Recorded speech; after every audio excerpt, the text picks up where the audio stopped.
Hey guys, welcome to source point. आज हम लोग डिस्कस करने वाले हैं वीज़न इसके करंट अफेयर्स जो कि जनवरी मंथ की है। तो काफ़ी टॉपिक हमने डिस्कस कर रखा है। आज हम लोग डिस्कस करेंगे साइंस एंड टेक्नोलॉजी। इसमें हमारी 4 आर्टिकल्स है, इसको हम लोग देखेंगे। सबसे पहले देखने वाले हैं कि draft national science technology and innovation policy. It means कि कुछ न्यू गाइडलाइंस लाई जा रही है, इसके बारे में देखेंगे। एंड नेक्स्ट यहाँ पे एडिटिव मैन्युफैक्चरिंग। और फिर नेक्स्ट हमारा ट्रांस फैट जो कि आपको पता है बहुत ज़्यादा न्यूज़ में है। और उसके अलावा एक इंडेक्स है जो कि इंडिया इनोवेशन इंडेक्स। इसमें हमारी पोजीशन बराबर आप देखोगे कि इंक्रीज़ हो रही है। तो एक मुद्दा हो चुका है कि इसके ऊपर आपको अच्छे तरीके से पता होना चाहिए। आइए स्टार्ट करते हैं, कोशिश करते हैं कि सारे टॉपिक्स को मैं कवर अप कर सकूं। और बाकी रेस्ट ऑफ द टॉपिक्स आपका यहाँ पे दिया गया है। और कल ही एक वीडियो आ चुकी थी जिसमें आपको पता है कि यूपीएससी के द्वारा प्रीलिम्स की नोटिफिकेशंस आउट कर दी गई है। और एग्जामिनेशन डेट आपका 27 ऑफ जून ही है। और टोटल वैकेंसी कितनी है तो 721। तो ये इन सारे बातों को देख लीजिएगा एक बार। अगर आप लोग न्यू है और फॉर्म फिलअप करने में आपको परेशानी होती है तो यहाँ पे आई बटन पे क्लिक करके आप लोग देख सकते हो। सारी डिटेल में मैंने बताई है कि किस तरीके से आपको फॉर्म फिलअप करनी है। ठीक है, चलिए आइए। और भी कुछ रिलेटेड क्वेरीज है तो वो भी आप लोग कमेंट बॉक्स में दे सकते हो क्वेश्चन, मैं आंसर ज़रूर करूँगी। चलिए स्टार्ट करते हैं हम लोग अपनी आज की लेसन। कल कुछ क्वेश्चन पूछी थी, उसके आंसर बता देती हूँ। सबसे पहले जो ओजोन होल हमने डिस्कस किया था, अगर ज्योग्राफी के लेसन कल की नहीं देखे हो तो देख लीजिएगा, फिर अगेन ये आई बटन पे आपको मिल जाएगा। जो फॉर्मेशन है ओजोन होल का अंटार्कटिक रीजन में, ये एक कॉज ऑफ कंसर्न है। तो पूछा जा रहा है कि क्या रीज़न हो सकता है इस तरीके का होल हमें अंटार्कटिक रीजन में क्यों देखने को मिल रहा है। So the correct answer is presence of prominent polar front और स्ट्रेटोस्फेरिक क्लाउड, और जो क्लोरोफ्लोरोकार्बन है उसकी इनफ्लो के कारण। तो जो पोलर स्ट्रेटोस्फेरिक क्लाउड का फॉर्मेशन के कारण देखने को मिलता है। और साथ ही साथ जो क्लोरोफ्लोरोकार्बन है, हाइड्रोक्लोरोफ्लोरोकार्बन है, तो इन सब का इनफ्लो हो रहा है, जिसके कारण हम लोग देखते हैं कि अंटार्कटिक रीजन में ओजोन होल होते जा रहा है। ठीक है, फॉर्मेशन हुआ इसका। तो बी आंसर यहाँ पे करेक्ट है। अगेन 2011 की ये क्वेश्चन है। तो यहाँ पे पूछा जा रहा है कि साइट्स का जो रेड डेटा बुक है, इसमें आपका क्या होता है।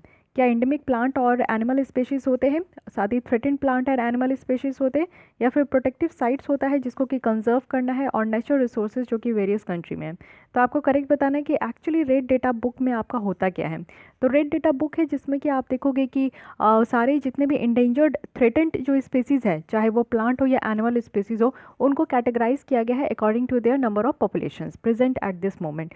तो अगर जिनकी पॉपुलेशन 250 ही बची हुई है, जिसको आप फिंगर्स में भी काउंट कर सकते हो, तो डैट स्पेशीज एनिमल्स और plants comes under the critically endangered category. तो क्रिटिकली इंडेंजर्ड कैटेगरी है, इंडेंजर्ड कैटेगरी है, and next one is vulnerable, extant. So many categories are there in red data book list. तो यहाँ पे क्या दिखाया जाता है साइट्स के द्वारा कि थ्रेटेंड प्लांट और एनिमल स्पेसीज जिनकी पॉपुलेशन कंटिन्यूस कम हो रही है due to various reason. Okay, so second option यहाँ पे करेक्ट है, और सिर्फ सेकेंड ही करेक्ट है, तो यहाँ पे बी ऑप्शन करेक्ट हो जाएगा।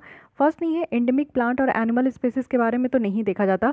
इंडेमिक कहने का मतलब है कि एक पर्टिकुलर जगह पे ही आपको एक प्लांट देखने को मिलेगा, वो और कहीं पे भी नहीं पाया जाता है, तो उसको हम लोग इंडेमिक कहते हैं। और कुछ कुछ जानवर आप लोग देखते हो कि किसी पर्टिकुलर लोकेशन में ही होते हैं और कोई जगह आपको नहीं देखने को मिलेगा, तो उनको हम लोग इंडेमिक एनिमल्स कहते हैं। तो इंडेमिक प्लांट और एनिमल्स के बारे में साइट्स में आपका नहीं रखा जाता है, specially under the red data book. लेकिन हाँ, थ्रेटेंड प्लांट एंड स्पेसीज के बारे में होता है। साथ ही प्रोटेक्टेड साइट्स के बारे में भी यहाँ पे नहीं दिया जाता है। तो यहाँ पे करेक्ट ऑप्शन हमारा बी हो जाएगा। तो आप लोग देख सकते हो कि इन्वायरमेंट के अंदर हमारा वाइल्ड लाइफ प्रोटेक्शन एक्ट हो गया, इन्वायरमेंट प्रोटेक्शन एक्ट हो गया 1986 का, बाद में आपका साइट्स हो गया, वेटलैंड इंटरनेशनल कन्वेंशन हो गया। ये सारी कुछ ऐसे टॉपिक्स हैं ना जो कि आप इन्वायरमेंट में इसको अगर पूरा top to bottom cover up करते हो तो आपका क्वेश्चंस नहीं छूटेंगे। एंड द मोस्ट इंपॉर्टेंट कि कौन कौन से national park, wildlife sanctuaries are in news, क्योंकि इन्वायरमेंट में आपने देखा था 2020 में 4 क्वेश्चंस आए थे national park, wild life sanctuary से। तो इसलिए आप लोग को उसके ऊपर भी ज़्यादा ध्यान देने की ज़रूरत है। अब एक आज के लिए देख लीजिए, ये क्वेश्चन है कि एक्सटेंडेड प्रोड्यूसर रिस्पॉन्सिबिलिटी, कल हमने ये डिस्कस किया था।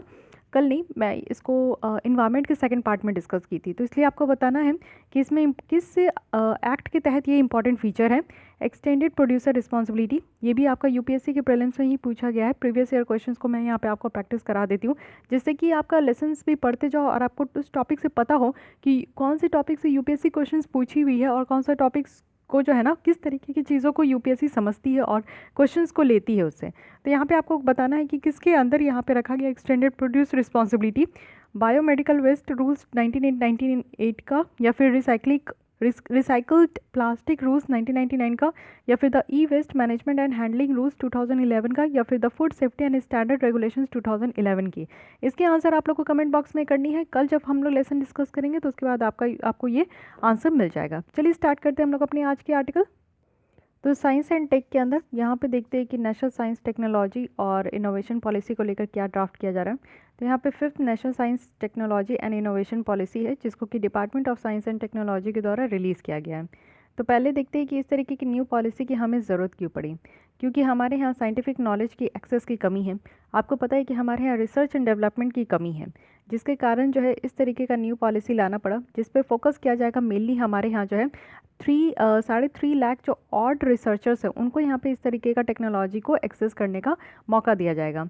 रिसर्चर्स जो रिमोट एरिया में है, पुअर स्टूडेंट है, जो कि इस तरीके का आर्टिकल्स को पे करने के लिए वो अफोर्ड नहीं कर सकते हैं, तो यहाँ पे आप देखो कि उनको इस तरीके का दिया जाएगा कि वो बेटर तरीके से ये सारे आर्टिकल्स हो गए, नॉलेज हो गए, रिसर्च एंड डेवलपमेंट में जो भी चीज़ें निकल कर आई उन सारी चीज़ों को वो एक्सेस कर सकें। तो फर्स्ट तो यही है कि हमारे यहाँ रिसर्च एंड डेवलपमेंट की कमी है। सेकेंड है कि जो जेंडर डिवाइड है उसको यहाँ पे ब्रिज करना। लास्ट 6 ईयर में आप देखोगे कि बहुत सारी चीज़ों को कंसीडर किया गया। इवन हमारे जो विमेन की पार्टिसिपेशन है साइंस एजुकेशन में वो भी यहाँ पे इम्प्रूव हुई, वो भी दोनों लेवल पे आप देखोगे कि बैचलर लेवल पे और मास्टर लेवल पे, तो हमारे विमेन की पार्टिसिपेशन ज़रूर इंक्रीज़ हुई है। साथ ही साथ आप देखो कि यहाँ पे गैप भी आपको देखने को मिलेगा डॉक्टरेट लेवल पे मेल और विमेन ग्रेजुएट में, क्योंकि ओवरऑल जो पार्टिसिपेशन है रिसर्च एंड डेवलपमेंट में वो सिर्फ यहाँ पे 16% है। तो रिसर्च एंड डेवलपमेंट वाले एरिया में आप देखो तो विमेन की पार्टिसिपेशन बहुत कम है, मेल की पार्टिसिपेशन ही ज़्यादा है। तो यहाँ पे जो हमारे यहाँ जेंडर डिवाइड है उसको भी कम करना है, ठीक है। साथ ही आप देखो कि कोविड-19 से हमने ये सीखा कि साइंटिफिक टेम्पर जो डेवलप करना है हमारे कंट्री में वो बहुत ज़्यादा ज़रूरी है। पैंडेमिक जो है वो हमें एक अपॉर्चुनिटी देती है कि हम लोग को रिसर्च एंड डेवलपमेंट इंस्टीट्यूशन पे ध्यान देना चाहिए, एकेडमिया हो गया, इंडस्ट्री हो गई, इन सारी चीज़ों पे काम करना चाहिए, जिससे कि एक कॉपरेशंस कोलैबोरेशंस वाली जो इन्वायरमेंट है वो हमारे यहाँ बन सके। साथ ही साथ जो है हमें ये ज़रूरत है कि हम लोग सीखें, यानी कि ग्रेटर एफिशिएंसी होनी चाहिए हमें सीखने के लिए। साथ ही क्या है कि जो हमारा STI है, science and technology infrastructure funding landscape है, उसको हम लोग को और एक्सपेंड करना है। हमारा यहाँ पे आप देखो कि इंडिया का जो ग्रॉस डोमेस्टिक एक्सपेंडिचर है रिसर्च एंड डेवलपमेंट में वो सिर्फ हमारे GDP का 0.6% है, जो कि बहुत ज़्यादा लो है अगर हम लोग मेजर इकोनॉमिक्स के कंपेयर में देखें। साथ ही साथ आप देखो कि यहाँ पे एडुकेट जो है प्राइवेट सेक्टर इन्वेस्टमेंट भी जो है हमारे यहाँ वो बहुत कम है, लेस देन 40% है रिसर्च एंड डेवलपमेंट में। तो रिसर्च एंड डेवलपमेंट करने की बहुत ज़्यादा ज़रूरी है हमें। क्या किसी भी कंट्री में अगर वहाँ पे बेटर तरीके से आपको डेवलपमेंट चाहिए, चाहे वो सोसाइटी मैटर में हो या फिर इकोनॉमी मैटर में हो, इन्वायरमेंट मैटर में हो, पॉलिटिकल मैटर में हो, हर एक मैटर में रिसर्च एंड डेवलपमेंट की ज़रूरत है। तो हमारे यहाँ जो यहाँ पे एक्सपेंडिचर भी किया जाता है वो भी हमारे GDP का मात्र कितना है, तो 0.6% है। GDP मीन्स क्या होता है, gross domestic product. It means कि एक फाइनेंशियल ईयर के अंदर टोटल प्रोडक्शन कितने हो रहे हैं एक टेरिटरी के अंदर, उसे हम लोग यहाँ पे GDP कहते हैं। नेक्स्ट जो रीज़न है वो है ग्रेटर थ्रस्ट आपको देखने को मिलेगा इनोवेशन में। इंडिया की जो रैंक है इनोवेशन में वो इम्प्रूव हुई है। 2015 में हम लोग 81 में थे और कहाँ हम लोग 50% डाउन हो गए, जो कि 2020 में हमारा इनोवेशन इंडेक्स में हमारा 48 रैंक है। फिर हम लोग लास्ट में देखेंगे कि अब क्या यहाँ पे बातें की जा रही हैं, लेकिन ग्लोबल इनोवेशन इंडेक्स में आप देखोगे कि हमारा इनोवेशन की जगह पे बहुत अच्छा खासा इंप्रूवमेंट हुआ है। लेकिन फिर भी इंडिया की जो लेवल है क्वालिटी इक्विटी कैपिटल को एक्सेस करना वो भी अभी तक आप देखोगे कि कम ही है। तो ये सारी बातें यहाँ पे बताई जा रही है, ये रीज़न है जिसके कारण ये नया पॉलिसी हम लोग देख रहे हैं। अब इस पॉलिसी में क्या क्या बातें रखी गई है ये देखते हैं। सबसे पहले तो ध्यान होना चाहिए कि ये कोई न्यू पॉलिसी नहीं है, ऑलरेडी हमारे यहाँ 2013 का पॉलिसी था science and technology innovation policy, उसी को रिप्लेस करके अब हम लोग न्यू पॉलिसी ये लेकर आ रहे हैं। इसमें कुछ प्रोविज़न है जैसे कि ओपन साइंस फ्रेमवर्क रखा गया है। इट मीन्स कि यहाँ पे ओपन सेंट्रलाइज्ड डेटाबेस प्लेटफॉर्म है जो नेशनल STI ऑब्जर्वेटरी है, जिसमें कि जो साइंटिफिक डेटा है, इंफॉर्मेशन, नॉलेज, रिसोर्सेज, इन सारी चीज़ों को एक्सेस करने के लिए प्रोवाइड किया जाएगा, वो भी सारे लोगों को, यानी कि 1 नेशन 1 सब्सक्रिप्शन होगा। इट मीन्स कि हमारे कंट्री में अगर किसी भी डिपार्टमेंट के किसी भी लोगों को यहाँ पर रिसर्च एंड डेवलपमेंट में एक्सेस करने की ज़रूरत है, वो एक्सेस करना चाहते हैं, रिसर्च एंड डेवलपमेंट करना चाहते हैं, तो उन सबको यहाँ पे अवेलेबल होगा। साथ ही डेडिकेटेड पोर्टल भी बनाया जाएगा जिसमें कि जो भी आउटपुट है, यानी कि Indian science and technology archive of research के थ्रू जो है यहाँ पे जितने भी पब्लिकली इस तरीके का फंडेड रिसर्च अगर यहाँ पे क्रिएट होगा तो उसका क्या आउटपुट निकल कर आ रहा है, एक डेडिकेटेड पोर्टल होगा। पोर्टल कहने का मतलब क्या होता है कि जब भी आप फॉर्म फिलअप करते हो तो जैसे, अच्छा छोड़िए फॉर्म फिलअप की छोड़ दीजिए, अगर जैसे आप लोग देखते हो कि एक पोर्टल है, इट मीन्स कि अगर आप लोग ये रिसर्च एंड डेवलपमेंट के पोर्टल में जाओगे तो आपको बाकायदा आपका यूज़र नेम और पासवर्ड मिलेगा। जब आप उसको इनपुट करोगे तो आपको एक वेबसाइट ओपन करके आएगा जिसमें कि आपको सारी इन्फॉर्मेशन मिलेगी, हर एक फील्ड के रिसर्च एंड डेवलपमेंट में कितना आपका पब्लिकली फंडेड किया गया है वो सारी डिटेल्स आपको वहाँ पर देखने को मिलेगा। कैपेसिटी डेवलपमेंट किया जाएगा, यानी कि यहाँ पे स्ट्रैटेजी है कि हमारा जो साइंस एंड टेक्नोलॉजी का जो फील्ड है इसमें बहुत ज़्यादा इंक्लूजन होगा, यानी कि सारे लेवल के और मेजर इकॉनमी सोसाइटी के साथ इसको कनेक्ट किया जाएगा। जैसे कि हायर एजुकेशन रिसर्च सेंटर है, कोलैबोरेटिव रिसर्च सेंटर है जो कि इस्टेब्लिश किया जाएगा जिससे कि हम लोग रिसर्च इनपुट को पॉलिसी मेकर्स के लिए यहाँ पे प्रोवाइड कर सके। इनोवेशन और इंटरप्रेन्योरशिप सेंटर होगा जिसमें कि जो अंडर ग्रेजुएट लेवल की जो यूनिवर्सिटी एडुकेशंस है उससे यहाँ पे देखने को मिलेगा। और रिसर्च होगा इनोवेशन प्रैक्टिसेस में, तो ये सारी चीज़ें यहाँ पे रहेगी जिससे कि हमारा एक कैपेसिटी डेवलपमेंट होगा। ठीक है, साथ ही फाइनेंसिंग अगर हम लोग देखें इस फील्ड में कौन करेंगे तो यहाँ पे हर एक जो science and technology infrastructure unit है वो यहाँ पे सेटअप किया जाएगा हर एक डिपार्टमेंट मिनिस्ट्री में और हर एक लेवल पे, जैसे सेंट्रल लेवल पे, उसके अंदर स्टेट लेवल पे, फिर उसके अंदर लोकल लेवल पे, तो हर एक लेवल पे ये आपका जो है यूनिट को सेटअप किया जाएगा। उसके बाद एक एडमायर है, admire stands for advance mission in innovative research ecosystem है, जिसमें कि हम लोग ज़्यादा से ज़्यादा जो है हाइब्रिड फंडिंग मॉडल्स को यहाँ पे क्रिएट कर पाएंगे। फिर एक तरीके का आपका साइंस एंड टेक्नोलॉजी के फील्ड में एक डेवलपमेंट बैंक होगा, जैसे कि आप लोग आसियान डेवलपमेंट बैंक देखते हो ना, तो इसी तरीके से यहाँ पे भी डेवलपमेंट बैंक होगा जो कि एक फ़ंड यहाँ पे प्रोवाइड किया जाएगा लॉन्ग टर्म इन्वेस्टमेंट के लिए, वो भी सेलेक्ट स्ट्रैटेजिक एरिया, यानी कि जिस भी एरिया में डेवलपमेंट रिसर्च करनी है उस एरिया में यहाँ पे आपका जो है एक अच्छा खासा इन्वेस्टमेंट किया जाएगा। उसके बाद रीओरिएंटिंग रिसर्च कल्चर है, इट मीन्स कि रिसर्च और इनोवेशन एक्सीलेंस फ्रेमवर्क है जो कि डेवलप किया जाएगा और कल्चर की जगह पे बेटर तरीके से, कल्चर में आपका बेटर तरीके से उसको रिकॉग्नाइज करने के लिए रिसर्च की जाएगी।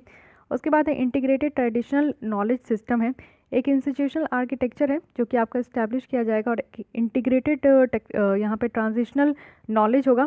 आर्टिफिशियल इंटेलिजेंस और जो मशीन लर्निंग है ये आपका यूज़ किया जाएगा इस तरीके के नॉलेज को आपका जो है मेंटेन करने के लिए। साथ ही टेक्नोलॉजी डेवलपमेंट और इंडिजनाइजेशन होगा, इट मीन्स कि टेक्नोलॉजी का डेवलपमेंट तो बहुत ज़्यादा ज़रूरी है और हम लोग अपने कंट्री में ही इस तरीके के टेक्नोलॉजी का डेवलपमेंट करेंगे तो ये भी बहुत सही होगा और एक मोटिव जो हमारा आत्मनिर्भर भारत का है वो कहीं ना कहीं पूरा हो पाएगा। साथ ही इक्विटी एंड इंक्लूजन है, जिस तरीके से हम लोग रिसर्च एंड डेवलपमेंट के लिए एक अच्छी तरीके से यहाँ पे एक्सेसिबल अफोर्डेबल बना रहे हैं तो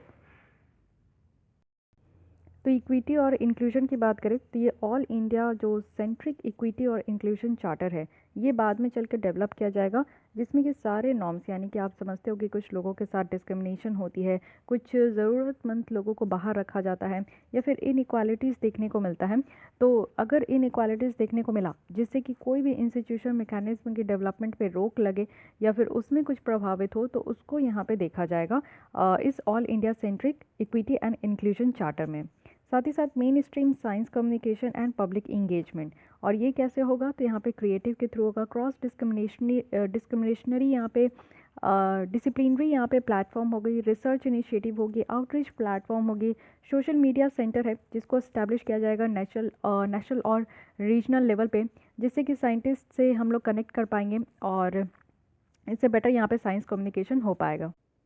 और यहाँ पे देखें तो इंटरनेशनल एसटीआई इंगेजमेंट की बात की जा रही है, जिसमें कि साइंस एंड टेक्नोलॉजी को कंप्लीट किया जाएगा डिप्लोमेसी के लिए, और इंगेजमेंट होना चाहिए हमारा डायस्पोरा का, जिसको और ज़्यादा इंटेंसिफाइड किया जाएगा। इट मीन्स कि जो डायस्पोरा होते हैं हमारे इंडियन ओरिजिन के ही लोग होते हैं, लेकिन वो दूसरे कंट्रीज़ में जाके या तो एजुकेशन वो लेते हैं या तो वहाँ जॉब करते हैं, तो उनको हम लोग डायस्पोरा कहते हैं। तो डायस्पोरा क्या कर सकते हैं कि उनके साथ हम लोग को इंगेजमेंट बढ़ानी चाहिए, जिससे कि अगर जैसे आप लोग देखो कि कोई डायस्पोरा हमारे इज़राइल में है या फिर कतर में है, तो बहुत सारे होते हैं वहाँ पे, तो वो वहाँ की टेक्नोलॉजी को हमें बता सकते हैं, हमें हेल्प कर सकते हैं, तो हम भी अपने कंट्री में उस तरीके की टेक्नोलॉजी का इस्तेमाल कर से बनाएं, उन्हें मैन्युफैक्चर करें। तो ऐसे इंगेजमेंट ज़रूरी है जिससे कि हमें दूसरे कंट्री की टेक्नोलॉजी के बारे में और ज़्यादा और बेटर तरीके से जानकारी हो सके। एसटीआई पॉलिसी और गवर्नेंस की यहाँ पे बात की जा रही है कि science and technology policy institute यहाँ पे इस्टेब्लिश किया जाएगा, जिससे कि जो रोबोस्ट हमारा मेटा डेटा आर्किटेक्चर है, इट मीन्स कि साइंस एंड टेक्नोलॉजी में जितनी भी रिसर्च होगी तो उससे रिलेटेड जितने भी डेटा होंगे, Meta data means data on data, तो बहुत सारे जो डेटा होते उनको यहाँ पे कैसे स्टोर किया जाएगा, कैसे मेंटेन किया जाएगा, उसके लिए भी इंस्टीट्यूट बनाई जाएगी। Research and innovation governance framework भी यहाँ पे सेटअप किया जाएगा। तो ये सारी चीज़ें बताई जा रही है यहाँ पे, जो कि इसकी फ़ीचर्स है, तो ये ध्यान रखिएगा। कुछ और पॉलिसी की विज़न क्या है, क्यों इसको बनाया जा रहा है, क्या विज़न है? तो विज़न है कि हम लोग को सेल्फ रिलायंस होनी है, यानी कि आप लोग को पता है कि आत्मनिर्भर की बात करते हैं हम लोग, तो टेक्नोलॉजी के फील्ड में भी अब हम लोग को आत्मनिर्भर होना है। तो टेक्नोलॉजी को सही तरीके से हम लोग को अपने कंट्री में मैन्युफैक्चर करना है या फिर उसको इंडिजनाइजेशन करनी है, बनानी है, तो उसके लिए सबसे पहले हमें रिसर्च एंड डेवलपमेंट करनी होगी। जैसे ही वैसे ही है, जैसे आप लोग किसी फील्ड में जाना चाहते हो तो उसके लिए पहले रिसर्च करते हो, तो उसी तरीके से हम लोग को अगर आत्मनिर्भर बनना है टेक्नोलॉजी के फील्ड में, तो ऑब्वियस है कि हमें अपनी कंट्री में रिसर्च एंड डेवलपमेंट के ऊपर ज़्यादा फोकस करना होगा। साथ ही हमें जो ह्यूमन कैपिटल है उसे हमें और ज़्यादा अट्रैक्ट करना है, नर्चर करना है, स्ट्रेंथन करना है। साथ ही हमें जो number of full time equivalent researchers है उनको डबल करना है हमें, यानी कि हम लोग के पास जो है 5 सालों में आगे आने वाले दिनों में प्राइवेट सेक्टर की जो कंट्रीब्यूशन है वो यहाँ पे बढ़ानी है, और साथ ही जो फुल टाइम इक्विवेलेंट रिसर्चर्स हैं उनको यहाँ पे बढ़ाना है, डबल करना है। साथ ही इंडिविजुअल लेवल पे और इंस्टीट्यूशनल एक्सीलेंस यहाँ पे लेकर आना है साइंस एंड टेक्नोलॉजी के फील्ड में। तो ये सारे कुछ विजन्स है हमारे यहाँ पे इस पॉलिसी के। तो आइए एक बार रिकॉल कर लेते हैं, काफ़ी अच्छी पॉलिसी आप लोग समझ गए होंगे। यहाँ पे साइंस एंड टेक्नोलॉजी इनोवेशन की बात की जा रही है। तो यहाँ पे फिफ्थ हमारा national policy science technology and innovation policy यहाँ पे रिलीज़ हुआ है। और इस तरीके की पॉलिसी अब हमें अपनी कंट्री में क्यों ज़रूरी है वो समझ गए कि हमारे यहाँ रिसर्च एंड डेवलपमेंट की कमी है, जेंडर डिवाइड की कमी है, और जो कमी है, गैप है, उसको फुलफ़िल करना है। कोविड-19 के बाद ये समझ में आया कि हमें साइंटिफिक जो टेम्पर हमारे यहाँ डेवलप हुआ है, तो हम लोग को और भी ज़्यादा जो है साइंस एंड टेक्नोलॉजी पे और ज़्यादा डेवलप करने की ज़रूरत है। एक्सपेंशन करना है, फंडिंग, तो ये सारी नीड है। और प्रोविज़न क्या दिया गया है ये हम लोग ने समझ लिया, ठीक है।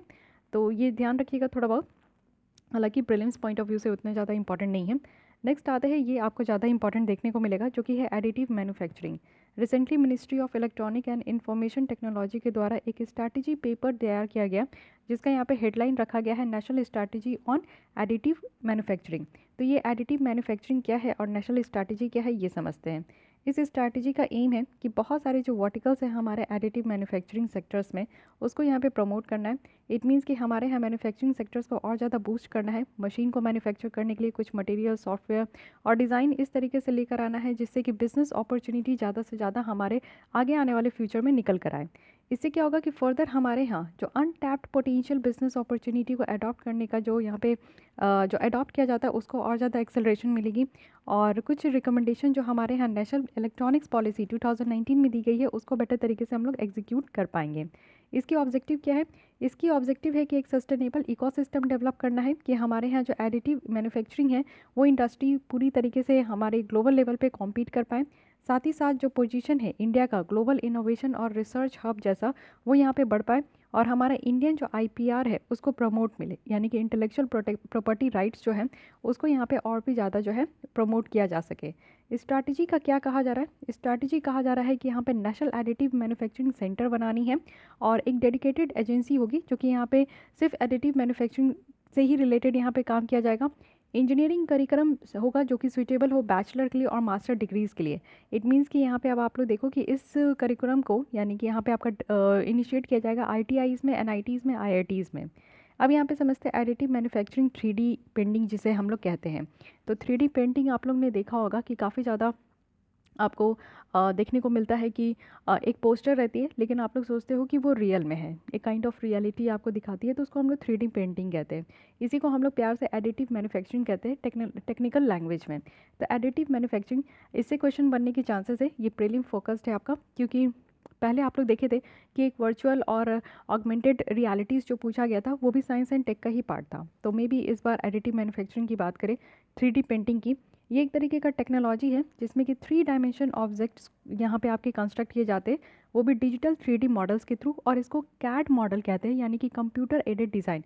कंप्यूटर की मदद से इस तरीके का डिज़ाइन बनाया जाता है, इसलिए इसको कैड मॉडल कहते हैं, ठीक है। और इसमें आपका मल्टीपल लेयर होता है, एक लेयर के ऊपर एक लेयर, एक लेयर के ऊपर एक लेयर, इस तरीके का आपको देखने को मिलेगा। कैड मॉडल 3D ऑब्जेक्ट, ये आप देख सकते हो, मीन्स ये 3D कॉर्ड मॉडल है, ये SIT फाइल है, ये स्लाइसिंग सॉफ्टवेयर है, लेयर स्लाइस है, 3D प्रिंटर है और 3D ऑब्जेक्ट है। तो ये सारे यहाँ पे आपको टूल्स देखने को मिलेंगे। ये जो एडिशन होता है मटेरियल का, ये आपका मल्टीपल वेज से हो सकता है, और ये इसको पावर डिपोजिशन भी कहते हैं, रेजिन क्यूरिंग भी कहते हैं, फिलामेंट फ्यूजिंग भी कहते हैं। तो इतना आपको टेक्निकल लैंग्वेज में जाने की ज़रूरत नहीं है, अब बस आपको ध्यान रखना है कि ये है क्या। ट्रेडिशनल मैन्युफैक्चरिंग मेथड अगर हम लोग देखें तो ये सब्सट्रैक्टिव इन नेचर था। सब्सट्रैक्टिव मैन्युफैक्चरिंग कहने का क्या मतलब है कि यहाँ पे जो मटेरियल के ब्लॉक होते थे ना, उसके पार्ट्स को रिमूव कर करके यहाँ पे बनाया जाता था और वुड को कट करके और एक अच्छा खासा शेप दिया जाता था। जैसे आप लकड़ियों की टूल्स वगैरह देखते हो या फिर स्टूल वगैरह देखते हो, तो वो क्या होता है कि लकड़ियों को काट के उस तरीके का शेप दिया जाता है। तो ये हमारा पुराना मैन्युफैक्चरिंग मेथड है। आज के डेट में हम लोग क्या करते हैं, जो आप लोग पेंटिंग वगैरह भी देखते हो तो पहले लकड़ियों से बनाया जाता था, उसको शेप दिया जाता था। उससे पहले आप जाओगे तो आप लोग जो है पत्थरों को काट के जो शेप बनाया जाता था, पेंटिंग की जाती थी, तो वो भी पेंटिंग मशहूर है हिस्ट्री में। उसके बाद आपकी लकड़ियाँ आई और आज की डेट में अगर हम लोग मॉडर्न एज की बात करते हैं तो उसमें हमारा 3D पेंटिंग आता है, 3D मॉडल आता है। तो इस तरीके से आप लोग समझ सकते हो कि हमारी जो ट्रेडिशनल पेंटिंग है उसमें काफ़ी तरीके का चेंजेस आया है। यूएसए के मार्केट में अगर हम लोग देखें कि इस तरीके की जो एडिटिव मैन्युफैक्चरिंग का शेयर है वो 36% है, यूरोपियन यूनियन में 26% है एंड चाइना में 14% है। आज के डेट में इंडिया में कितनी है इस तरीके की 3D पेंटिंग की, तो 1.4% है। तो हमें और भी ज़्यादा इस पर फोकस करने की ज़रूरत है। थर्मोप्लास्टिक हो, मेटल हो, सिरेमिक हो, साथ ही साथ बायो मटेरियल्स हो, ये सब को हम लोग यूज़ कर सकते हैं एडिटिव मैन्युफैक्चरिंग में। वेरी इंपॉर्टेंट स्टेटमेंट, ये आपसे एक स्टेटमेंट बन सकता है, इसको ध्यान रखिएगा। थर्मोप्लास्टिक हो, मेटल हो, सेरेमिक हो या फिर आपका बायो मटेरियल हो, सबको यूज़ कर सकते हैं। अब इसका इम्पैक्ट क्या होगा अगर हम लोग यहाँ पे एडिटिव मैन्युफैक्चरिंग पे ध्यान दें, तो डिफरेंट सेक्टर्स के ऊपर इसका इम्पैक्ट क्या होगा, तो एक एक करके देखते हैं। इकोनॉमिक इम्पैक्ट क्या होगा, तो अगर हम लोग यहाँ पे एडिटिव मैन्युफैक्चरिंग, इट मीन्स कि 3D पेंटिंग टेक्नोलॉजीज़ को अगर हम लोग प्रोड्यूस करते हैं तो इससे हमारा जो मैन्युफैक्चरिंग है वो बहुत जल्दी और कॉस्ट इफेक्टिव होगा। इट मीन्स कि फास्ट भी होगा और सस्ते रेट पे होगा अगर हम लोग ट्रेडिशनल मैन्युफैक्चरिंग प्रोसेस के कंपैरिजन में देखें तो। इससे क्या हो पाएगा कि हमारा हाई वैल्यू प्रोडक्ट हो पाएगा कम टाइम में, और इससे इंडिविजुअल को भी एम्पावर किया जाएगा कि वो एक्टिवली पार्टिसिपेट करे ग्लोबल वैल्यू चेन में, ठीक है। साथ ही साथ इन्वायरमेंटल इम्पैक्ट अगर हम लोग देखें तो जो न्यू मटेरियल का डेवलपमेंट होगा तो यहाँ पर टेक्नोलॉजी जो है जो कि मोर एनर्जी और रिसोर्स एफिशिएंट है, इससे कार्बन फुटप्रिंट जो है वो आपका यहाँ पे कम हो पाएगा और जो एनर्जी सिक्योरिटी है वो यहाँ पे बढ़ पाएगी। तो फॉर एग्जांपल आप समझो कि इससे क्या होगा कि बेटर फ्यूल एफिशिएंसी अचीव कर पाएंगे वेट रिडक्शन ऑफ पार्ट करके, क्योंकि पार्ट्स का जो है यहाँ पे वेट रिड्यूस होगा और इससे हम लोग का जो यहाँ पे फ्यूल एफिशिएंसी है वो भी बेटर होगा, यानी कि फ्यूल ज़्यादा खर्च करने की ज़रूरत नहीं होगी, तो कार्बन की इमिशन कम होगी और एनर्जी सिक्योरिटी हमारा ज़्यादा होगा। इनोवेशन डिफ्यूजन अगर हम लोग देखें तो 3D पेंटिंग जो है ये हमें डिज़ाइन फ्लेक्सिबिलिटी देती है। इट मीन्स कि आप लोग को पता है कि 3D पेंटिंग अब क्योंकि हम लोग कंप्यूटर के इस्तेमाल से, कंप्यूटर के हेल्प से ये बना रहे हैं, तो ऐसा हो सकता है कि कई तरीके का आइडिया, क्योंकि कंप्यूटर के इस्तेमाल से आप लोग देखते हो कि बहुत तरीके का आइडिया जनरेट हो जाता है, तो फ्लेक्सिबिलिटी है, डिज़ाइन बहुत तरीके का देखने को मिलेगा। इवन यहाँ पे आपका मॉडिफिकेशन भी होगा वर्चुअल डिज़ाइन मॉडल्स में, न्यू मटेरियल प्रॉपर्टीज़ भी देखने को मिलेगी। इससे क्या होगा कि हमारे जो प्रोडक्ट डेवलपमेंट प्रोसेस है उसमें बूस्ट, इनोवेशन बूस्ट हो पाएगा। हाई रेजोल्यूशन आपको देखने को मिलता है, मल्टी मटेरियल होते हैं, लार्ज एरिया फैब्रिकेशंस होता है इलेक्ट्रॉनिक डिज़ाइन का, तो ये सारी चीज़ें आपको जो है 3D पेंटिंग में देखने को मिलता है। पेटेंट भी है, यानी कि आप लोग कहो कि पेटेंट क्या होता है, तो अगर कोई भी चीज़ आप नई बार इनोवेट करते हो, कुछ नया बनाते हो, जैसे कोविड-19 की वैक्सीन न्यू बनी है, तो इसके ऊपर जो भी कंपनी बनाती है उनको यहाँ पे पेटेंट दिया जाता है। इट मीन्स कि आपके पास 10 साल तक ये पेटेंट है कि आप अपने हिसाब से जितना भी आप इनपुट लगाए हो, मेहनत किए हो, जितना खर्च किए हो, उस हिसाब से आप उस वैक्सीन का दाम रख सकते हो। हालांकि यहाँ पे पहले ही कहा गया था कि कोविड-19 के वैक्सीन में कोई पेटेंट नहीं होगा, नहीं तो ये बहुत महंगे होते हैं और सारे लोगों को ये अवेलेबल करा पाना थोड़ा मुश्किल है, तो इसलिए इसमें आपको पेटेंट देखने को नहीं मिलता है। तो यहाँ पे जो है कस्टमाइज्ड आप देखो कि इम्प्लांट होगा, यानी कि कस्टमाइज्ड आज के डेट में आप देखते हो कि चीज़ें बनती हैं अपने अपने हिसाब से, और मीन्स अपने हिसाब से आप लोग बना पाते हो, तो कस्टमाइज्ड यहाँ पे देखने को मिलेगा। हेल्थ केयर कॉस्ट में रिडक्शन होगा, ठीक है। तो ये सारी चीज़ें आपको देखने को मिलेगी कि इसका हेल्प जो है, इसका इम्पैक्ट जो है वो बहुत ज़्यादा है। लेकिन फिर भी कुछ ना कुछ चैलेंजेस हैं, हम लोग इतनी आसानी से इस मैन्युफैक्चरिंग स्टाइल को कैसे अडॉप्ट कर सकते हैं। तो सबसे बड़ी बात है कि इसको बनाने में, यानी कि अगर कोई 3D मॉडल आप बनाते हो, डिज़ाइन बनाते हो, तो उसको बनाने में ये कॉस्ट इफेक्टिव तो होगा ही, लेकिन बनाने वाली जो मशीन है ना, मशीन का दाम बहुत महंगा है। कॉस्ट ऑफ इक्विपमेंट और मटेरियल बहुत ज़्यादा आपके कॉस्टली होंगे, लेकिन जो सामान बनेगा वो सस्ते दाम में बनेगा, तो ये प्रॉब्लम है। और हम लोग काफ़ी ज़्यादा इंपोर्ट भी करते हैं इसको, यहाँ पे रॉ मटेरियल जो भी ज़रूरत होती है इस तरीके की 3D पेंटिंग बनाने के लिए, उसको हम लोग ह्यूज मात्रा में इंपोर्ट करते हैं। साथ ही हमारे यहाँ इस तरीके का अभी इकोसिस्टम नहीं है। इट मीन्स कि आप देखो कि 3D मॉडल पेंटिंग के लिए हमारे यहाँ उस तरीके का इन्वायरमेंट नहीं है, तो उस तरीके का इन्वायरमेंट जनरेट करने की ज़रूरत है। मोनोपोली हो सकता है एएम मार्केट का, वो भी फॉरेन ओरिजिनल इक्विपमेंट मैन्युफैक्चरर्स के द्वारा। तो बहुत सारे जो यहाँ पे एएम ओरिजिनल इक्विपमेंट मैन्युफैक्चरर्स है तो वो फॉरेन कंपनीज ही है। तो ऐसा भी हो सकता है कि वो यहाँ पे मोनोपोली क्रिएट कर दे। मोनोपोली कहने का मतलब है कि एक ही यहाँ पे कंपनी है जो कि पूरी तरीके से मार्केट को चला रही है। जैसे आज के डेट में आप देखो कि जियो का मोनोपोली कह सकते हो, वैसे एयरटेल और वोडाफोन भी है टक्कर देने के लिए। बट एक समय था जो कि सारे जितने भी छोटे छोटे टेलीकॉम कंपनीज थे वो तो सारे ठप हो गए ना, जस्ट बिकॉज ऑफ जियो। तो इसीलिए यहाँ पे मोनोपोली भी हो सकता है। स्किल्ड मैन पावर की कमी है आज की डेट में, आप देखो कि टेक्निकल स्किल की भी यहाँ पे कमी देखने को मिलती है इसको जनरेट करने के लिए। तो काफ़ी ज़्यादा ट्रेनिंग की देने की ज़रूरत है, उसकी भी कमी है। एक्सपीरियंस्ड इंजीनियर की कमी देखने को मिलती है। लीगल और एथिकल इश्यूज़ भी है यहाँ पे। जो आपका एडिटिव जो मैन्युफैक्चरिंग है इसमें आप देखोगे कि मेनली ये फोकस करते हैं कानून को, जो कि इंटेलेक्चुअल प्रॉपर्टी से रिलेटेड है। तो पॉसिबल कंसर्न यहाँ पे ट्रेडमार्क को लेके हो सकता है, और डिज़ाइन अगर वॉयलेट हो तो उसको लेकर हो सकता है। तो लीगल इशू की भी यहाँ पे आप देखो कि काफ़ी ज़्यादा प्रॉब्लम देखने को मिल सकती है कि अगर कोई भी डिज़ाइन निकल कर आया और वो किसी भी तरीके का कंपैटिबल ना हो, या फिर जो कानून है इंटेलेक्चुअल प्रॉपर्टी का उसकी तरह नहीं हो, उसकी मतलब कि उसके जो जो भी यहाँ पे कानून के रूल्स रेगुलेशंस हो, अगर उसको वॉयलेट कर रहे हो तो कहीं ना कहीं यहाँ पे आपका एथिकल इश्यूज निकल कर आ सकता है। तो यहाँ पे क्या क्या चैलेंजेस जो भी हमने देखा उसको कैसे टैकल करें। तो यहाँ पे गवर्नमेंट की पॉलिसीज़ और इंसेंटिव्स की ज़रूरत है जिससे कि यहाँ पे कुछ हेल्प मिल सकता है। International research and development partnership की ज़रूरत है, क्योंकि हमारे यहाँ ऐसे स्किल्ड वर्कर्स नहीं है, इंजीनियर्स नहीं है, ट्रेनिंग की कमी है। तो इसके लिए हमें जो है फॉरेन कंट्रीज़ का हेल्प लेना होगा, साथ ही स्किलिंग और अप स्किलिंग पे ध्यान देना है। तो ये सारे कुछ यहाँ पे जो भी चैलेंजेस है उसको हम लोग ओवरकम कर सकते हैं। साथ ही आप देखोगे क्या इनिशिएटिव लाया गया है जिससे कि एडिटिव मैन्युफैक्चरिंग इंडिया में और ज़्यादा प्रमोट हो।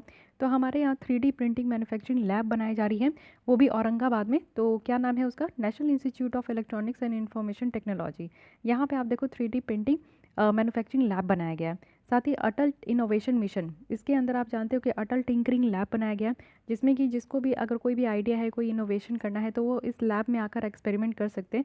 तो यहाँ पे भी लेटेस्ट टेक्नोलॉजी पे काम किया जाता है, जैसे कि आपका 3D प्रिंटर्स है, रोबोटिक्स है, इंटरनेट ऑफ थिंग्स है, तो मिनिएचर्ड यहाँ पे इलेक्ट्रॉनिक्स है। तो इन सारी चीज़ों पे भी यहाँ पे ध्यान दिया जाता है अटल टिंकरिंग लैब में। तो ये भी आपका इसीलिए रखा गया है यहाँ पे रिसर्च इनोवेशंस और ज़्यादा से ज़्यादा बढ़ सके। यहाँ पे आप देखो कि इंडस्ट्रियल एप्लीकेशन अगर आप देखोगे एडिटिव मैन्युफैक्चरिंग का, तो यहाँ पे क्या क्या इंडस्ट्री लेवल में एप्लीकेशन है। तो एरोस्पेस और डिफेंस सेक्टर्स में हमें हेल्प मिलेगा, ऑटोमोटिव में हेल्प मिलेगा, इलेक्ट्रॉनिक्स में हेल्प मिलेगा, हेल्थ केयर में और कंज्यूमर गुड्स में। तो इन सारे एरिया में हेल्प मिलेगा। तो इससे आप समझ सकते हो कि काफ़ी ज़्यादा ये यूज़फुल है। तो आई थिंक कि आपको यहाँ पे एडिटिव मैन्युफैक्चरिंग के बारे में समझ में आ गया है।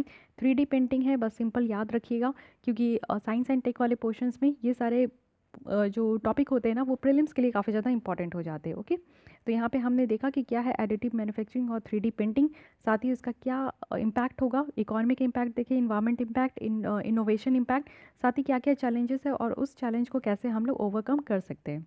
Coming to the next article and one of my favourite article, trans fat, क्योंकि ऐसी चीज़ें हैं जो आपको पता होना चाहिए।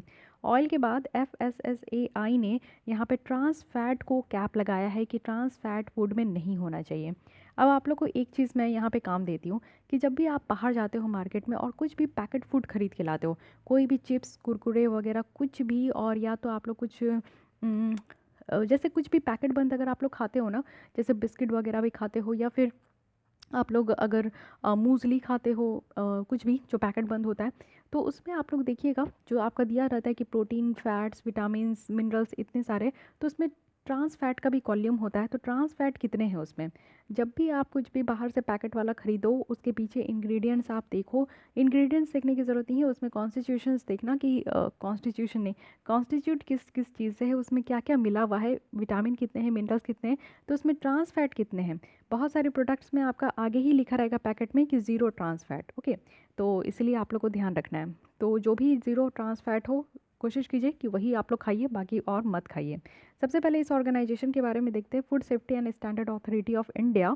ये आपका इस्टेब्लिश किया गया है food safety and standard act 2006 का, जिसमें कि बहुत सारे एक्ट्स और ऑर्डर हैं, और मेनली इनका काम यही है कि फूड रिलेटेड जो भी इश्यूज़ हैं वो यहाँ पे देखते हैं।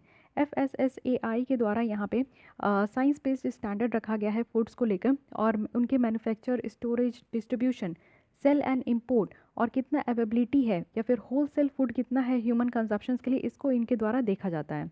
Ministry of health and family welfare जो है ये इनके एडमिनिस्ट्रेटिव मिनिस्ट्री होते हैं जो कि यहाँ पे FSSAI को ये इम्प्लीमेंट करते हैं। तो ये ध्यान रखना है इनका इम्प्लीमेंटेशन किसके अंदर होता है, तो ministry of health and family welfare. तो इनके बारे में कुछ बेसिक फैक्ट्स एंड फिगर्स है, इसको याद रखिएगा प्रीलिम्स पॉइंट ऑफ व्यू से। रिसेंटली FSSAI के द्वारा यहाँ पे रिवाइज्ड रेगुलेशंस लाया गया है फूड प्रोडक्ट को लेकर, और जिसमें भी एडिबल ऑयल या फैट्स को एज ए इंग्रेडिएंट यहाँ पे यूज़ किया जाता है तो उसमें इंडस्ट्रियल की जो यहाँ पे ट्रांस फैट एसिड है वो यहाँ पे 2% से ज़्यादा नहीं होना चाहिए टोटल फैट्स और जो ऑयल प्रेजेंट होते हैं उस प्रोडक्ट में। और ये आपका कैप लगाया गया है 1 जनवरी 2022 से। तो ये आपका नेक्स्ट ईयर से आपका ये कैप लगाया जाएगा कि 2% से ज़्यादा नहीं होना चाहिए। ये आप रट्टा मार लीजिए कि 2% से ज़्यादा नहीं होना चाहिए ट्रांस फैट, ठीक है। 2% से इंडस्ट्रियल जो ट्रांस फैट एसिड है वो मोर देन 2% नहीं होना चाहिए, ठीक है। इससे पहले क्या था दिसंबर में कि यहाँ पे कैप लगाया गया था कि ट्रांस फैटी एसिड जो है ना ऑयल और फैट्स में वो 3% होना चाहिए 2021 में, और 2% ये 2022 में होना चाहिए। पहले इसका परमिसिबल लिमिट कितना था, तो 5% था। अब इसको हर एक साल जो है FSSAI के द्वारा इसको कम किया जा रहा है, ठीक है। ट्रांस फैट हो गया या फिर ट्रांस फैटी एसिड हो गया, ये एक तरीके का अनसैचुरेटेड एसिड होता है, फैटी एसिड होता है जो कि हमारे शरीर में तो फैट नहीं बढ़ाता है बट हमारे लीवर को मोटा कर देता है। तो आप सोचोगे कि इसको खाने से क्या होता है, तो इसको खाने से आप मोटे नहीं होंगे, आपके लीवर मोटा हो जाएगा। तो ये बहुत अच्छा होता है कि वैसे फूड आप खा लीजिए जिससे कि आप मोटे हो जाओ, लेकिन अपने लीवर को मोटा मत होने दीजिए, क्योंकि एक बार आपकी लीवर फूल गई और मोटी हो गई, ट्रांस फैट हो गई ना, और वो ज़रूरत से ज़्यादा लंबे समय तक रह गया, तो आपको लीवर रिलेटेड बहुत सारे इश्यूज़ निकल कर आएंगे। और एक बार आपको पता है कि आपकी लीवर डैमेज हो गई ना, तो आप कभी भी कोई भी खाना डाइजेस्ट नहीं कर पाओगे, और जब खाना आपका डाइजेस्ट नहीं होगा तो आपका हेल्थ ख़राब हो जाएगा, और हेल्थ ख़राब हो जाएगा तो आप इसमें कुछ भी नहीं कर पाओगे, ठीक है। तो ये आप समझ सकते हो कि कितनी बड़ी ये नुकसान आपको होती है। जितना ज़्यादा आप ऑयली फूड्स खाते हो ना, वो सब जाकर कहाँ जम जाता है, लीवर में जम जाता है। आपको कभी भी पता नहीं चलता होगा, हर एक इंसान को ये फैटी एसिड होती है। लीवर फैटी एसिड की जो प्रॉब्लम है ये हर एक इंसान गुजरता है, लेकिन हमारा लीवर जो कि लार्जेस्ट ऑर्गन है हमारे बॉडी में, तो उसमें इतनी क्षमता भी है ना कि जब भी वो फैटी एसिड होता है तो वो खुद को ही हील कर लेता है। सेल्फ हीलिंग प्रोसेस होता है लीवर के अंदर। लेकिन समटाइम्स क्या होती है कि लंबे समय तक आप ऑयली खाए जा रहे हो, ये फैटी एसिड जो है वो आप खाए जा रहे हो, तो उससे क्या होता है, लीवर भी हर्ट हो जाता है कि अरे यार तुम कितना खाओगे, मैं कितना खुद को ठीक करूँ, एक लिमिटेशन होता है खुद को ठीक करने का, तो वो आपसे तंग आ सकता है, ठीक है। तो इसलिए लीवर को आप लोग अच्छे रखिए। दो तरीके की आपकी ट्रांस फैट होती है, एक तो नेचुरली होती है जो हम लोग हर दिन ले रहे हैं, ठीक है। तो नेचुरली हम लोग क्या ले रहे हैं, कुछ भी आप मिल्क या मिल्क का प्रोडक्ट ले रहे हो तो इट मीन्स कि आपके बॉडी में फैटी एसिड जा रहा है which is good for your health and your liver. लेकिन जो इंडस्ट्रियली प्रोड्यूस ट्रांस फैट होता है ये हमारे बॉडी में जो है ना सिस्टम को गड़बड़ कर देता है। तो यहाँ पे इसको हमें नहीं लेना है, इसको अवॉइड करनी है, ठीक है। इंडस्ट्रियली प्रोड्यूस जो ट्रांस फैट है वो हमारे काफ़ी ज़्यादा हार्ड एंड वेजिटेबल फैट्स में पाया जाता है, जैसे मर्गनाइन है, घी वगैरह आप खाते हो तो इसमें ट्रांस फैट होते ही है। साथ ही स्नैक फूड्स खा रहे हो, कुछ बेक्ड फूड खा रहे हो, फ्राइड फूड्स खा रहे हो, तो उसमें आपको देखने को मिलेगा। मैन्युफैक्चरर्स जो है इसको भी यूज़ करते हैं, और मैन्युफैक्चरर्स इंडस्ट्री में इसलिए पैकेट बंद वाले जो आपके फूड होते हैं ना उसमें ट्रांस फैट को यूज़ करने का एक रीज़न ये भी है कि इसकी लॉन्गर शेल्फ लाइफ होती है। इट मीन्स कि आप देखते हो कि मैन्युफैक्चरिंग डेट होता है और एक्सपायरी डेट होता है, किसी भी आप पैकेट फूड प्रोडक्ट को आप देख लो, खाने वाले में तो लगाने वाले में भी होता है, कॉस्मेटिक सब में होता है, लेकिन पैकेट फूड है तो यानी कि आप देखो कि यहाँ पे मैन्युफैक्चरिंग डेट जो है वो पहले क्या है कि 1 साल तक रहता होगा, 1 ईयर तक। लेकिन अगर ये ट्रांस फैट नहीं होगा ना तो इसको आपका 6 मंथ या फिर हार्डली जो है 8 to 9 मंथ्स उसका रखेगा सेल्फ लाइफ। तो इसीलिए यहाँ पे इंडस्ट्री वाले क्या चाहते हैं, वो तो बिजनेस कर रहे हैं, उनको क्या लेना देना है कि हमारा लीवर मोटा हो रहा पतला हो रहा है, उनको इससे क्या मतलब है। वो तो चाहते ही है कि लोग ऐसा ऐसा खाना खाएं, और उनका क्या है कि जो एक बार वो पैकेट बंद कर देते हैं, वो मीन्स वो पैक कर देते हैं, तो वो तो चाहते हैं ना कि लंबे समय तक ही उसका शेल्फ लाइफ हो, जिससे कि वो लंबे समय तक मार्केट में घूमते रहे, है कि नहीं। शेल्फ लाइफ कम होगा तो मैन्युफैक्चरिंग डेट सबसे नज़दीक आ जाएगा, तो फिर जो प्रोडक्ट नहीं बिके होंगे वो बर्बाद हो जाता है। तो इसीलिए इंडस्ट्री वाले जो है वो बिज़नेस है, तो बिज़नेस जो है वो यहाँ पे अपने फ़ायदे के लिए, और ये आपका चीपर होता है, यानी कि जितने भी फैट्स होते हैं ना उससे सबसे सस्ते होते हैं ये। साथ ही ये मोर अनहेल्दी होता है, सैचुरेटेड फैट जो है उससे सबसे ज़्यादा अनहेल्दी होता है, और इससे हमारे बॉडी में बैड कोलेस्ट्रॉल बहुत बढ़ता है। बैड कोलेस्ट्रॉल, गुड कोलेस्ट्रॉल दो तरीके के होते हैं। तो good cholesterols are good for our health, but bad cholesterol में क्या होता है ना कि यहाँ पे आप देखो कि लो डेंसिटी लिपोप्रोटीन है, यानी कि आपका प्रोटीन जो है ना वो आपका डाइजेस्ट नहीं होगा और प्रोटीन बनने ही नहीं देगा हमारे बॉडी में। साथ ही हमारे हेल्थ इफेक्ट के लिए काफ़ी हार्मफुल है। आप देखो कि हर एक 2% जो कैलोरी है ट्रांस फैट से जो यहाँ पे हम लोग हर एक दिन जब डेली हम लोग इसको कंज्यूम करते हैं, तो रिस्क आप देखो कि इससे क्या होता है, हार्ट रिलेटेड यहाँ पे रिस्क हो जाता है, जो कि 23% तक ये बढ़ सकता है। तो अगर आप 2% का यहाँ पे एडिशनल कैलोरी अगर ट्रांस फैट का खा रहे हो, तो उससे 23% आपका हार्ट का प्रॉब्लम बढ़ रहा है। साथ ही आप देखो कि 5,40,000 डेथ जो है हर एक साल होता है इस तरीके का आपका फैटी एसिड खाने से। तो आप समझ सकते हो कि कितना प्रॉब्लम है। WHO के द्वारा भी रिकमेंड किया गया है कि ट्रांस फैट जो इंटेक है उसको लिमिट करना है, और 1% से भी ये कम होना चाहिए। तो ये भी चीज़ आप समझ सकते हो कि WHO के द्वारा भी कहा गया, तो इसलिए हमारे यहाँ जो FSSAI है वो यहाँ पे ये कोशिश कर रहे हैं। अब ये सोचिए कि ट्रांस फैट को कम करने के लिए क्या क्या स्टेप्स लिया गया है। तो WHO के द्वारा यहाँ पे एक कॉम्प्रहेंसिव प्लान लाया गया कि कैसे हम लोग आर्टिफिशियली जो ट्रांस फैट है उसको ग्लोबल फूड सप्लाई से 2023 तक हमें ख़त्म करना है, जिसको इस स्कीम का नाम है रिप्लेस। तो रिप्लेस क्या करना है, ट्रांस फैट एसिड को यहाँ पे रिप्लेस करना है 2023 तक। ओके, अब यहाँ पे रिप्लेस आप देख सकते हो, R फॉर रिव्यू यानी कि डाइटरी सोर्स को यहाँ पे देखना है। P फॉर यहाँ पे आपका है प्रमोट, यानी कि यहाँ पे प्रमोट करना है कि ट्रांस फैट एसिड फ्री यहाँ पे हम लोग को प्रोडक्ट खाना चाहिए। L फॉर लेजिस्लेट है, यानी कि इसके लिए कानून बनाना है। A फॉर एक्सेस है, यानी कि हर एक लोग को इस तरीके का कंटेंट, इस तरीके का एक्सेस होना चाहिए कि वो trans fatty acid free product खाएं। C फॉर क्रिएट है, यानी कि जो नेगेटिव हेल्थ इम्पैक्ट है, इससे जो क्रिएट हो रहा है नेगेटिव हेल्थ इम्पैक्ट, उसके लिए अवेयरनेस क्रिएट करना है। ई फॉर इन्फोर्स है, इट मीन्स कि जो पॉलिसीज़ और रेगुलेशंस लाई जा रही है उसके साथ कंप्लाइंस करने की ज़रूरत है। तो ये रिप्लेस है, ये आपको ध्यान रखना है। इस तरीके का याद रखिए, रिप्लेस ट्रांस फैट। तो ये भी आपसे पूछा जाए कि रिप्लेस किस चीज़ से रिलेटेड है, क्या ट्यूबरक्लोसिस से रिलेटेड है, कोरोना से रिलेटेड है, या ट्रांस फैट एसिड से रिलेटेड है। तो 4 ऑप्शन आपको ऐसे ही दे दिया जाएगा, तो उससे भी आप एलिमिनेट कर सकते हो।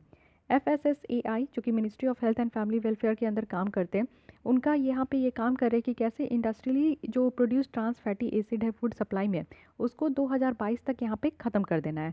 इसके लिए 2 इनिशिएटिव लाए गए हैं। एक तो है ईट राइट मूवमेंट, यानी कि एक तरीके का यहाँ पे कंपेन है कि लोगों को बताएं कि आप जो भी खा रहे हो सही तरीके से खाओ, पेट भरने के लिए मत खाओ, अपने बॉडी को हेल्दी रखने के लिए खाइए।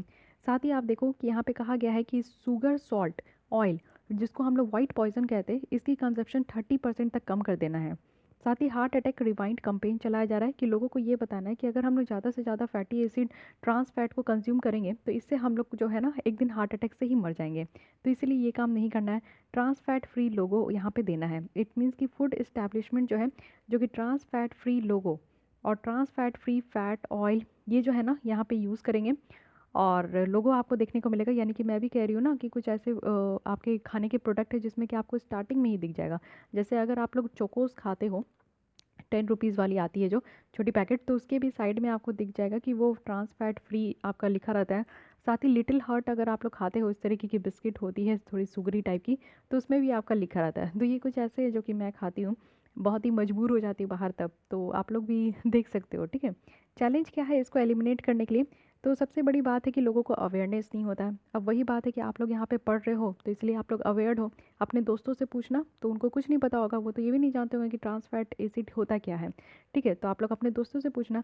अगर आपको लगता है कि हमारे सोसाइटी में अवेयरनेस है, हमारे कंट्री में अवेयरनेस है ना, अवेयरनेस की कमी है, अगर आपको लगता है तो आपको बाहर जाने की ज़रूरत नहीं है। आप अपने घर में ही, अगर आपके भाई बहन या फिर आपके जो भी रिश्तेदार है या फिर दोस्त है, सबसे अच्छे तो दोस्त ही होते हैं, दोस्त से पूछिए, क्योंकि वो आपके लेवल के हैं और वो तैयारी नहीं कर रहे हैं, इस तरीके का मैगज़ीन नहीं पढ़ते, तो उनसे पूछिए, उनको भी नहीं पता होगा।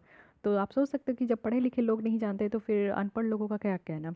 लैक ऑफ कैपेसिटी है स्मॉल और मीडियम फूड प्रोड्यूसर्स का कि वो इसको रिप्लेस कर सके, क्योंकि आपको पता है कि इंडस्ट्री वाले भी मजबूर है। बिजनेस करना है तो वहाँ पे नुकसान तो अपना वो नहीं झेलेंगे ना, चाहे लोगों का नुकसान हो, उससे उनको क्या फ़ायदा। तो लॉन्गर शेल्फ लाइफ ये देता है और ये सस्ता भी है फ़ैट, जो कि अदर फैट के कंपैरिजन में, तो ऑब्वियस है कि वो यहाँ पे देंगे ही। और लैक ऑफ रिप्लेसमेंट है, इसके रिप्लेसमेंट के लिए कुछ लाना चाहिए। अचानक से इसको ख़त्म कर देंगे और कुछ रिप्लेसमेंट नहीं लाएंगे तो इंडस्ट्री में इस चीज़ को अडॉप्ट करना थोड़ा मुश्किल है। ट्रांस फैट एसिड जो है ये इंटेक डेटा लिमिटेड है, वो भी ये अवेलेबल ही नहीं है बहुत सारे कंट्रीज़ में। इन पर्टिकुलर आप देखो Asia, Africa, eastern Europe, eastern Mediterranean reason में आपको इसके बारे में जो है डेटा ही नहीं देखने को मिलेगा। वे फॉरवर्ड में बताया जा रहा है कि हमें रेगुलेट करने की ज़रूरत है। ये जो ट्रांस फैट एसिड है, अब हमें इसे रेगुलेट करने की ज़रूरत है। हमें यहाँ पे ऑल्टरनेटिव सप्लाई करने की ज़रूरत है जो कि मोर हेल्थफुल ऑल्टरनेटिव हो ट्रांस फैट का। मैंडेटरी लेवलिंग करने की ज़रूरत है, जैसे कि आप फूड फोर्टिफिकेशन का +F लोगो देखते हो, तो उसके अलावा भी यहाँ पे जो है हम लोग को लेवलिंग करने की ज़रूरत है, बड़े बड़े अक्षरों में लिखने की ज़रूरत है। और साथ ही साथ प्रॉपर इम्प्लीमेंटेशन के लिए इंडिया में FSSAI को यहाँ पे लोकल गवर्नमेंट की हेल्प लेने की ज़रूरत है, जिससे कि वो इसका सर्विलांस बढ़ाए, इंस्पेक्शन करे फूड के, और सैम्पलिंग करें, सैम्पलिंग जो फूड प्रोडक्ट का है उसको बढ़िया से देखें, रेगुलर ट्रेनिंग दे ऑफिसर्स को, और जो फूड लेवल है, फूड लैब्स है, उसको और ज़्यादा अपग्रेड करने की ज़रूरत है। सिविल सोसाइटी ऑर्गेनाइजेशन भी यहाँ पे एक इम्पॉर्टेंट रोल प्ले कर सकते हैं, जिसमें कि लोगों को वो इन्फॉर्म करे, उनको बताए कि किस तरीके का कैसा फूड उनको खाने की ज़रूरत है। आइए देख लेते हैं, यहाँ पे बताया जा रहा है कि काउंट डाउन, यानी कि जो आपका रखा गया है WHO का कि 2023 तक तो इन्हें एलिमिनेट करना है, तो काउंट डाउन हो चुका है। तो देखते हैं अब क्या हालचाल है। रिपोर्ट यहाँ पे लाया गया है जिसमें बताया गया कि 58 कंट्रीज़ है जो कि अपने यहाँ कानून इस तरीके के इसको यहाँ पे अचीव करने के लिए लाए हैं।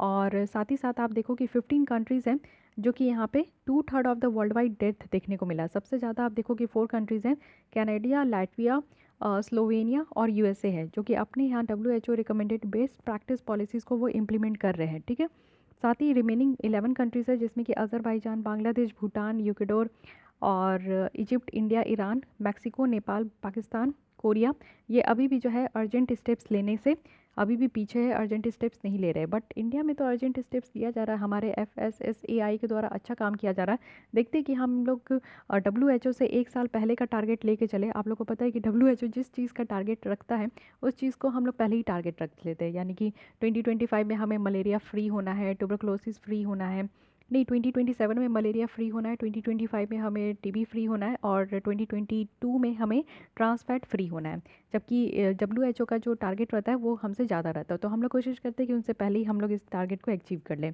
एक बार देख लेते हैं WHO यहाँ पे हमने क्या क्या देखा। ट्रांस फैट एसिड है। अगर आप लोग लंबे समय से मेरे साथ जुड़े हैं, पिछले 1 साल से भी, तो मुझे लगता है कि ये तीसरी चौथी बार मैं इस टॉपिक को डील कर रही हूँ।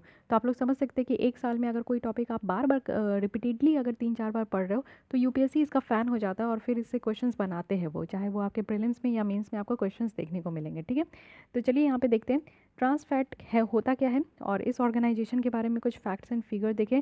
अभी क्या टारगेट है वो हमने देखा, और क्या स्ट्रैटेजी लिया जा रहा है, क्या स्टेप्स लिया जा रहा है WHO के द्वारा, हमारे इंडिया के द्वारा, साथ ही चैलेंजेस क्या है, कैसे हम इसे रिमूव कर सकते हैं, नहीं कर सकते। तो ये सारी चीज़ें हमने देखा। एक लास्ट टॉपिक है वो देख लेते हैं। इंडिया इनोवेशन इंडेक्स है 2020 का, तो ये रिसेंटली नीति आयोग के द्वारा रिलीज़ किया गया है, सेकेंड एडिशन। तो ये इंडिया का इनोवेशन इंडेक्स है, और ग्लोबल इनोवेशन इंडेक्स भी आता है, जिसमें हमने देखा कि हमारी रैंक 48 है। ठीक है, और ये इंडिया का इनोवेशन इंडेक्स है। तो इंडिया का जो इनोवेशन इंडेक्स है वो यहाँ पे नीति आयोग के द्वारा पब्लिश किया जाता है। इसमें देखा जाता है हर एक इंडियन स्टेट को कि उनकी परफॉर्मेंस कैसी है, किस तरीके से वो इनोवेशन पे ध्यान दे रहे हैं। तो इस इंडेक्स में आपका मेनली 3 फंक्शंस देखा जाता है। सारे स्टेट और यूनियन टेरिटरी को उनके परफॉर्मेंस के अकॉर्डिंग उनको रैंक किया जाता है। कुछ अपॉर्चुनिटी और चैलेंजेस को आइडेंटिफाई किया जाता है। साथ ही गवर्नमेंट पॉलिसीज़ को देखा जाता है कि कितने अच्छे हर एक स्टेट की गवर्नमेंट पॉलिसीज़ है, जिससे कि इनोवेशन हमारे कंट्री में अच्छे तरीके से हो सके। इस इंडेक्स के थ्रू आप देखो कि इनोवेशन इनपुट, वो भी अनेबलर, और इनोवेशन जो आउटपुट है एज ए परफॉर्मर, उनको देखा जाता है। अनेबलर पैरामीटर में आप देखो कि ह्यूमन कैपिटल है जो कि इनपुट है, इन्वेस्टमेंट है, पैसा लगाना है, नॉलेज यहाँ पे होना चाहिए, बिजनेस इन्वायरमेंट हो, सेफ्टी और लीगल इन्वायरमेंट हो। साथ ही साथ परफॉर्मेंस पैरामीटर में देखें तो नॉलेज आउटपुट क्या निकल कर आया है, नॉलेज डिफ्यूजन्स कितना हुआ। स्टेट में अगर हम लोग देखें, अगर बाइफर्केट करें, तो मेजर स्टेट है, नॉर्थ ईस्ट है और यूटीज़ हैं। तो मेजर जो बड़े बड़े स्टेट है उसमें आप देखो कि टॉप परफॉर्मर कौन है, तो इनोवेशन सबसे ज़्यादा आपको कर्नाटक, महाराष्ट्र, तमिलनाडु, तेलंगाना में देखने को मिलेगा। नॉर्थ ईस्ट में देखें तो यहाँ पे हिमाचल प्रदेश, नॉर्थ ईस्ट और हिल स्टेट है, तो हिमाचल प्रदेश, उत्तराखंड, मणिपुर में यहाँ पे अच्छा खासा इनोवेशन हो रहा है। यूटीज़ में देखें तो यहाँ पे दिल्ली, चंडीगढ़ है, दमन एंड दीव है, जिसमें यहाँ पे अच्छा खासा इनोवेशन हो रहा है। अब इस इंडेक्स में पता क्या चला है, इंडेक्स में पता चला है कि यहाँ पे आप देखो कि कुछ चैलेंजेस है हमारे यहाँ इनोवेशन को लेकर। इट मीन्स कि लोगों के बीच में, यहाँ पे वर्कर्स के बीच में नॉलेज की कमी है, खर्चे हमारे यहाँ रिसर्च एंड डेवलपमेंट में कम हो रहे हैं, हायर एजुकेशंस की कमी है, साइंस टेक्नोलॉजी और इस तरीके का इन्वायरमेंट का कमी है। इनोवेशन स्कोर में अगर हम लोग देखें तो इसको पॉजिटिव को रिलेशन किया जा रहा है स्टेट की जो यहाँ पे GSDP होती है उससे। इट मीन्स कि हायर इकोनॉमिक ग्रोथ जो है, ये ज़्यादा से ज़्यादा इनोवेशन, और अगर ज़्यादा से ज़्यादा इनोवेशन हुआ तो उससे ज़्यादा से ज़्यादा हायर इकोनॉमिक ग्रोथ हो सकता है। तो लो परफॉर्मिंग जो स्टेट है, तो मेजर उनमें कमी देखने को मिल रहा है कि वहाँ पे इनोवेशन की कमी है, अच्छे तरीके से इंडिकेटर परफॉर्म नहीं हो पा रहे हैं, लो लेवल ऑफ इन्वेस्टमेंट है, लोगों की यहाँ पे नॉलेज नहीं है, बिजनेस इन्वायरमेंट की कमी देखने को मिल रही है। ओवरऑल यही बताया जा रहा है कि इंडिया में अभी फोकस करने की ज़रूरत है, जैसे कि नॉलेज वर्कर पे फोकस करने की ज़रूरत है, हमारे यहाँ बिजनेस इन्वायरमेंट हो, नॉलेज आउटपुट हो, तो ये सारी चीज़ों पे हमें काम करने की ज़रूरत है। कहाँ परफॉर्मेंस जो है वो बेटर कर रहे हैं दूसरे स्टेट से, तो कर्नाटक यहाँ पे मेजर स्टेट्स में बहुत अच्छा परफॉर्म कर रहे हैं। तो यहाँ पे आप लोग देखो कि यहाँ पे strong number of venture capital deals है, और साथ ही साथ हिमाचल प्रदेश में आप देखोगे तो high number of knowledge workers है, यहाँ पे इंडस्ट्री फ्रेंडली पॉलिसीज़ है, इंसेंटिव्स दिया जाता है।